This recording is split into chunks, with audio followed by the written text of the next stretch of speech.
Hi, and welcome to Managing My Money with Rosa. So this is about my dividend journey, and this is my 8th dividend update. I update every Sunday. Today is November the 14th, 2021. So if we think of a month as 4 weeks, this makes 2 months that I have shared where my dividend portfolio is going and how it's all going. So with dividends, there are 2 ways in which I have received dividends in the past. One is cash deposited directly into my account, and the second is using the dividend reinvestment plan. And honestly, my dividend journey, I started it accidentally and bought into some stocks that gave dividends, not even intentionally trying to diversify and get into any of that. And I just had the money deposited right into my account, and I didn't see that snowball effect happening.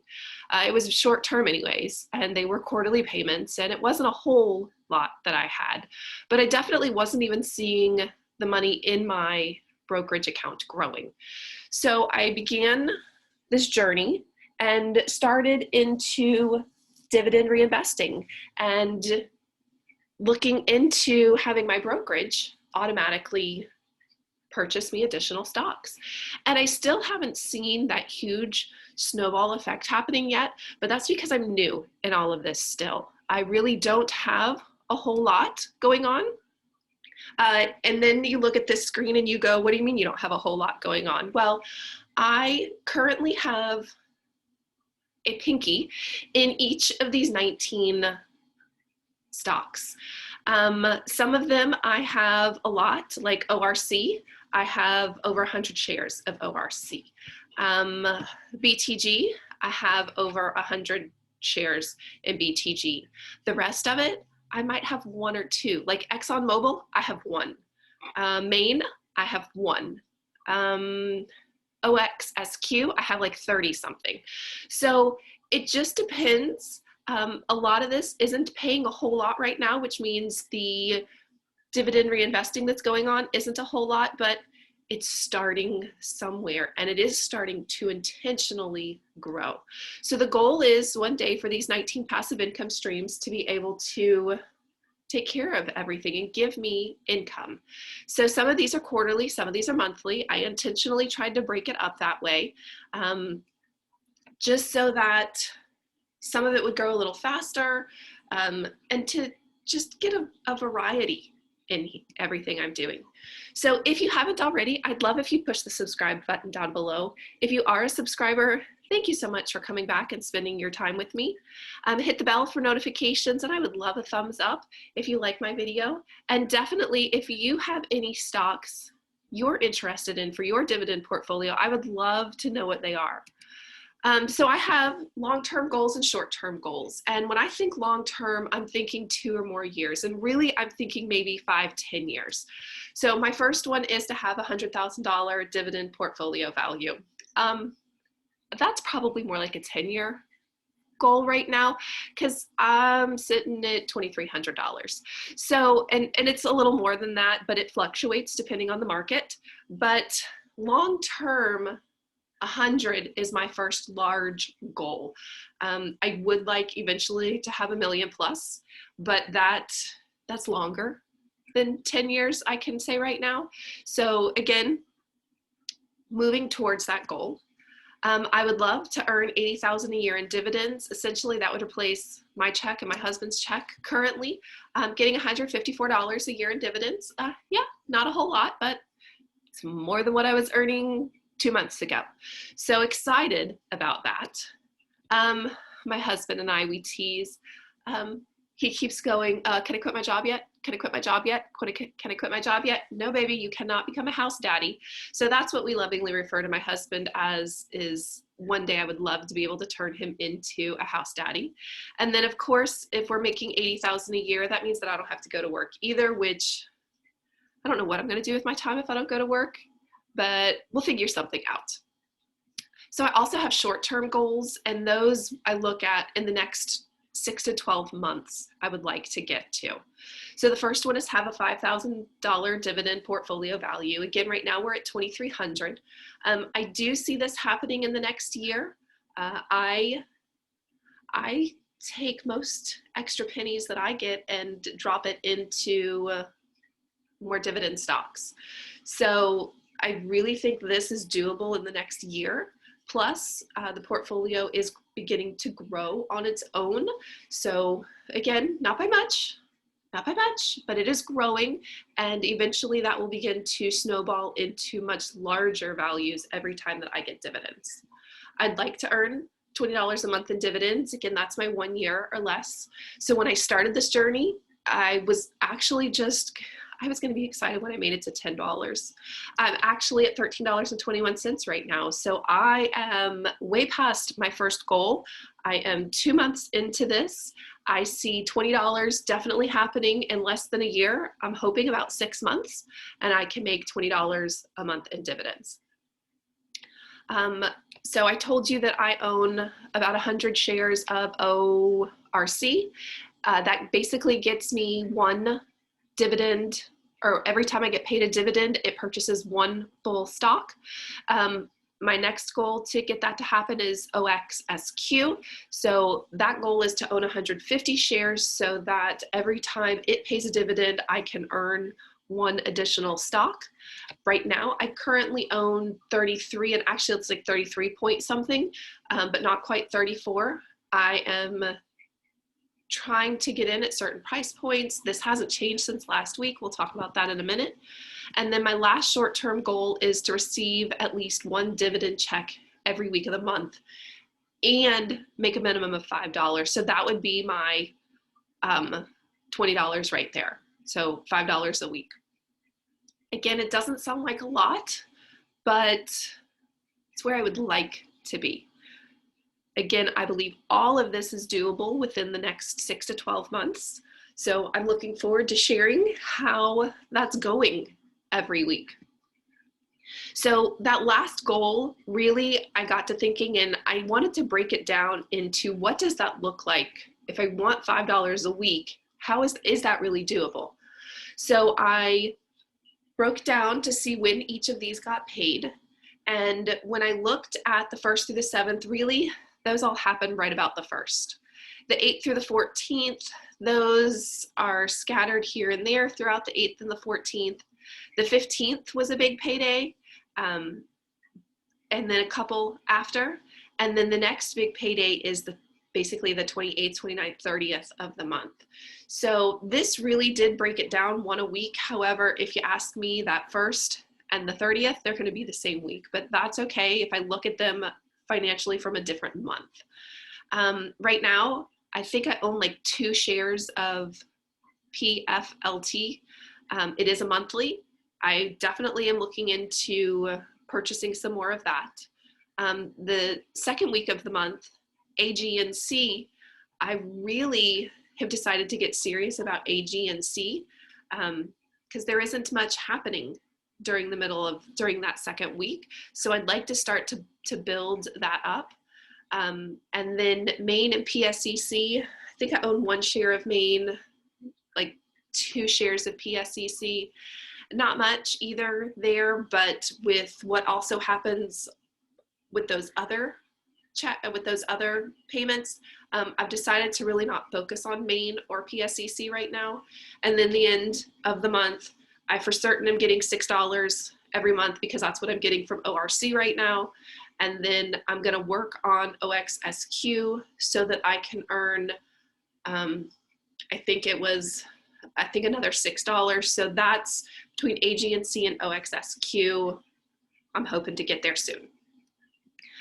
So the intent this week was to buy 1 share of Maine, 10 shares of OXSQ, and 1 share of OHI. So I am working off of a limited budget. I was able to drop an extra $20 in last week because I got paid, and that's what I put into my brokerage account. So I had roughly $40 to play with. One of my purchases was half a share of AG&C. Again, not a lot, but that's because earlier in the week I had bought 1 share of OHI, and that 1 share of OHI was over half of what was in my account. So it was roughly $30, $28.78. And that meant that I only had, I think, like $12 left in my account. So I broke down AG&C and decided I was going to go for half a share. I put in a buy order and got lucky. It came in cheaper than what my buy order was for. It dropped, and woohoo, I got a little bit more than I was hoping for. So those were my purchases this week. No Maine. Maine was too expensive. I got my 1 OHI and I got 0 shares of OXSQ. Again, I was trying to get in at a certain price point. Some weeks at work are a little busy. Some weeks at work are not as busy. And I couldn't pay attention to what was going on with OXSQ to really say, yes, we're going to jump in right now. It actually is it's on the rise.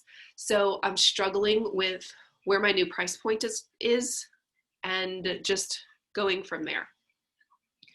The goal next week is to, and it's probably not going to happen, my 1 share of Maine, my 10 shares of OXSQ, 1 share of PFLT, and 1 share of PSEC. I'm probably even going to look at maybe getting another AG&C. I don't know. I'm kind of all over the place right now. So one thing that led me into AG&C last week was the fact that when I looked at it, so it was the price of AG&C last week was roughly $16 when I got in.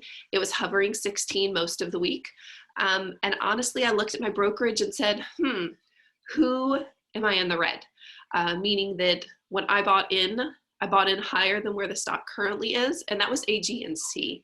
And honestly, that's another big reason that I bought into AG&C is because I was in the red. So I was trying to drop my entry point is what I was trying to do, my overall buy-in value. So I don't know that any of those are going to happen, but we'll give it a try. I think I've got $8. No, I think I've got like $6 in the brokerage account right now. I don't know that I'm gonna have any money to deposit in there this week as I didn't get paid, and typically that's the only time. So I don't know how well any purchases are gonna go next week. It's gonna be interesting to see. Earnings this week, no laughing. Let's start with that. No laughing, just be excited for me. I got paid. What did I get paid? I got paid 24 cents. Woohoo! AG&C, sorry about that. AG&C gave me a dividend of 24 cents. My brokerage reinvestment in it, and I got 15 thousandths of a share. Not a whole lot, but hey, it's more than what I had before, plus the half a share that I just purchased. Moving on up. So excited. But that's all my earnings this week. That's okay. 24 cents is more than what I had last week. So when I look at my current dividend payments that I've received, this is a year at a glance for me. For those of you that have been with me on my journey or have stopped in and seen any of my videos, you know that this top stock actually was Apple. I play bounces sometimes when I have time to sit and actually do stuff with my stocks. I like to play bounces. So I was in the middle of playing a bounce and bought low in Apple and was waiting for it to get up to a certain price point. And in the meantime, it started to pay me dividends. Not realizing at the time I bought into dividend stocks. But then when the end of August, when I really started to look into dividends and making an income from dividends, not long-term the stock increasing, but actually making money off of dividends, I came to realize that Apple only paid me not even 0.5%. And I can get that in a high interest savings account. So I decided to sell my Apple stock here in September and invested in other things. And mind you, it wasn't a lot. It was like $130, $140. But I wanted out so that I could purchase other stocks that would pay me higher dividends. And then these 3 are my gold bearing stocks, BTG, Franco-Nevada, and Barrick Gold. And January, February, gold hit record highs, and my husband's like, oh, we have to buy gold, we have to buy gold, we have to buy gold. And I was like, let's see if we can figure this out somewhere. So instead of actually buying gold, because it $1,900 an ounce, that was not doable for us. We bought into gold mining companies. And again, I didn't realize they paid me dividends. And all three of them are foreign companies, which means I have to pay taxes on them, foreign taxes, and my brokerage takes care of that immediately. Because like I know this one is 90 cents, but I don't get the whole 90 cents because taxes afterwards. So I'm okay with that. It does what it needs to do. I'm excited. I'm getting paid. This is my BTG. Depending on where the price of BTG was, this time I think I got one whole share, but BTG is up again, and I don't think that's going to happen anytime soon, but that's all right. And then the rest of these, this one right here is my ORC, 650, because I've got 100 shares. It comes in at 6.5 cents per share. So that one is already paying itself and giving me one full share every time. This down here is my high interest savings account, in which I have honestly have less than $1,000 in. I'm okay that I'm only making this much in interest. It's safer than putting it into the stock market. So I try to diversify a little bit. And here's my 24 cents. Yay! This is what I got paid last week. Yes, last week. So that was week 1 of the month. This is week 2 of the month, moving through, and we are headed in the right direction to slowly getting paid every month. So again, this is just how my dividends have changed over the year. So the beginning of the year, I had gotten 446. First quarter, second quarter, I had gotten 631. Even though I hadn't purchased any additional stocks at the time, one of my gold mining companies, I'm going to be honest, I don't remember which one, not only paid me a dividend, but they also paid me oh my goodness, all of a sudden it ran away from me. I can't remember what it's called. I got a second payment from them as well. So that happened, which is why this increased. Quarter 3 included that little bit of September when I really started to invest, which is why it's so much higher. We are a month and a half into this new quarter. I have already passed every previous quarter. I definitely am going to be over $10 by the end of this month. I should be over $10. So we are headed in the right direction. And that goal of $20 a month means that this needs to be at $60. So not quite there, but working my way to it. My favorite thing to use right now is trackyourdividends.com. Track Your Dividends, I am in love with.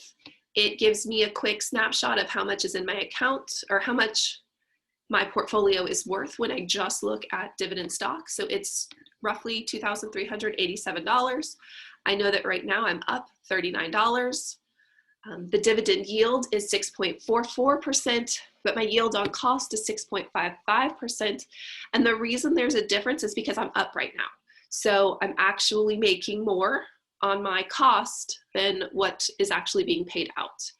It gives me a quick annual income and then my portfolio beta. Now I have the free version, which means I always have ads pop up at the bottom, but that's okay. So remember I told you I bought into AG and C this week because currently I was down. My average cost in is 614, and actually it was like 618, 617, 618 before I bought my half a share. So I'm trying to get this lower. Right now, AG and C closed on Friday at 1604. So I am working on getting this down so that I won't be in the red, so that my yield on cost will be higher than my dividend yield is the goal. So what I like about this is just how it keeps track. Again, remember I told you I don't have a lot of shares of anything, 2 shares, 2.52 to 101, but that's my BTG, Franco-Nevada, FUTY, Glad. So you see that I don't own a lot of anything. There's my ORC, where last time I got my dividend, I earned 1.3 shares. So starting to move in the right direction. So that's why I might have 19 income streams, but reality is I'm not getting paid a whole lot out of anybody. But that's okay because we are in the process of growing. And then if I want to look at my diversification of where everything is, I can look at this. Now, it's a little skewed, if you ask me, because this diversification chart really looks at how much of a stock, how much money I have in a stock, not how much of it I own. So Franco-Nevada, I know I only own like 3 shares, but it's expensive. It was like 120 something when I bought into each of those. So Franco-Nevada is a big chunk of money, but it's only 3 shares, where ORC is 100 shares, and it's roughly the same size. It's 20% of my portfolio, and this is 18% of my portfolio. So this is about how much money I have in each of these, not how many shares I own of them. So that's a little misleading to me, but that's all right. Upcoming dividends, love, love, love this window. Now, I don't like this graph. I think it's pointless. However, I love this chart down here. It tells me, it breaks down the month of November and all of the payments that I'm going to be receiving. If I had been in by the ex-dividend date, I should have received a whole $12.58 this month. Reality is I'm not going to. One, for example, I know for sure is AT&T. I only had 1 share of AT&T in by the ex-dividend date, so I didn't get the whole $1.05. I got 52 cents is what I got. So this is not completely accurate, but I know that next time when I get paid in February, I know I will be getting the whole $1.05. So it fluctuates a little. I also have come to realize that basically every 3 months should be the same, and every 3 months aren't the same. So I really started to get looking in and going, what in the world is going on? And I noticed things like ORCC, Owl Rock is paying in November, but then it pays out again in January, which is 2 months away, and then 3 months away it pays. So I don't know exactly what's going on with all of that, but I definitely did work on figuring it out. Maine, also, I think they pay a special dividend in the month of December because it's 10 cents more than it is everywhere else. I don't know. So we'll figure out what happens in December with Maine. So that again is another reason that some of these are higher and some of these are lower, but I love this view because it lets me know immediately what I should be getting if I was in by the ex-dividend date on each of these. And then I like this because it's a quick view of, I get paid the first week of November, the second week of November, the third week of November, I get paid the fourth week of November, and I am going to get paid that very last little bit of November as well. When I look at my December, I did a really good job of setting it up so that I got paid once a week.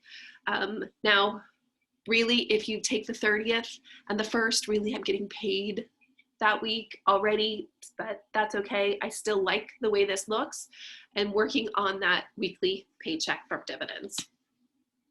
And then my future value, I like this. Now, my dividend growth, my 5-year growth is really bad. Please don't judge me. It's only at 2.28%.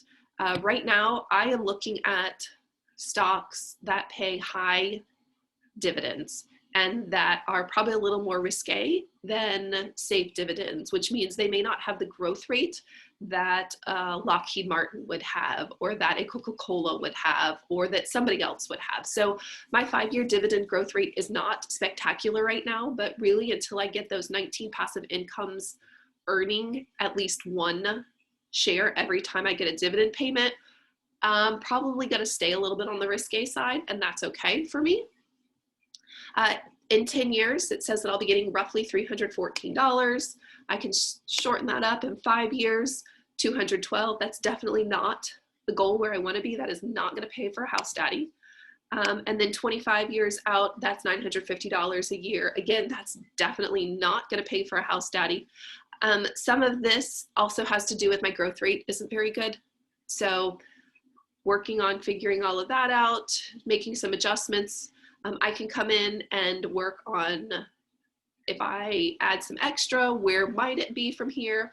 I'm really not worried about that because when we looked at this upcoming dividends, So I'm going to just come look at ORC because that one I can definitely talk a whole lot about. ORC pays 6.5 cents per share. So the first time I got my dividends from them, I got $6.50.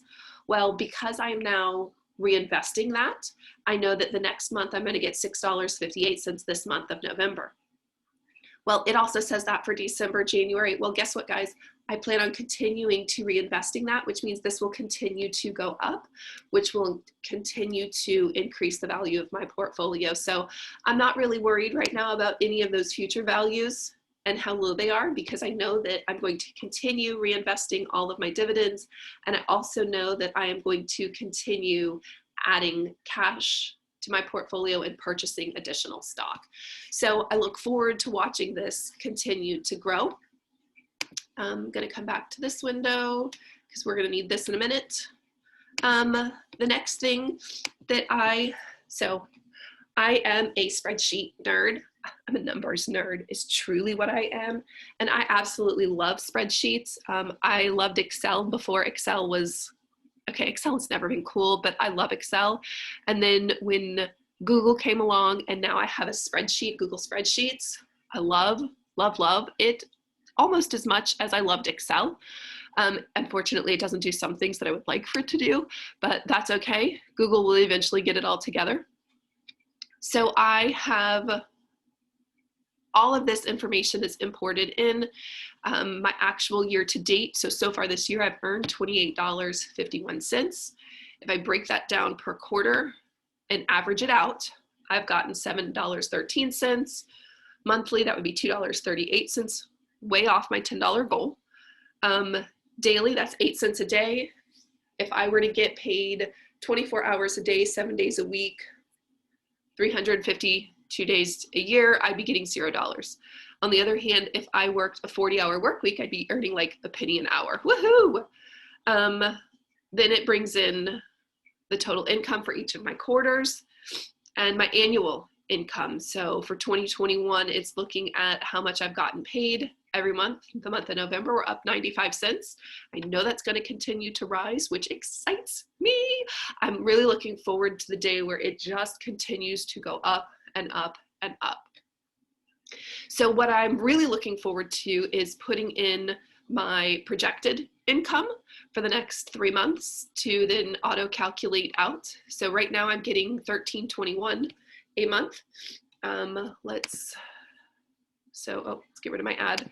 So November needs to change to $12.58. $12.58. December $16.95. $16.95. And then January gets changed to $10.97. Does that change much? No, not much. 97. So as I put that in, if I were getting every dividend that I am attempting to get, but knowing I'm not in for all of my ex-dividend dates, I would be projected to get $162 over the next year. That gives me $40.50 a quarter, $13.50, woohoo, moving up, $13.50 a month, 44 cents a day, 2 cents an hour, and hourly wages, I'm at 8 cents an hour. So definitely not enough to afford my house daddy, definitely not enough for me to not have to go to work anymore, but we are moving in the right direction. So thank you so much for spending your time with me. I'd love, if you haven't already, to push subscribe down below. Hit that bell for notifications and the thumbs up if you've liked my video today. I'd appreciate your comments too on any stocks that you are interested in. I've learned about a couple of new ones that I'm not quite ready to delve into yet, just because I'm working on my 19. But I'd love to hear your thoughts. And I just want to say thank you so much for spending your time with me watching my 8th dividend update. I hope you have a great day. Bye.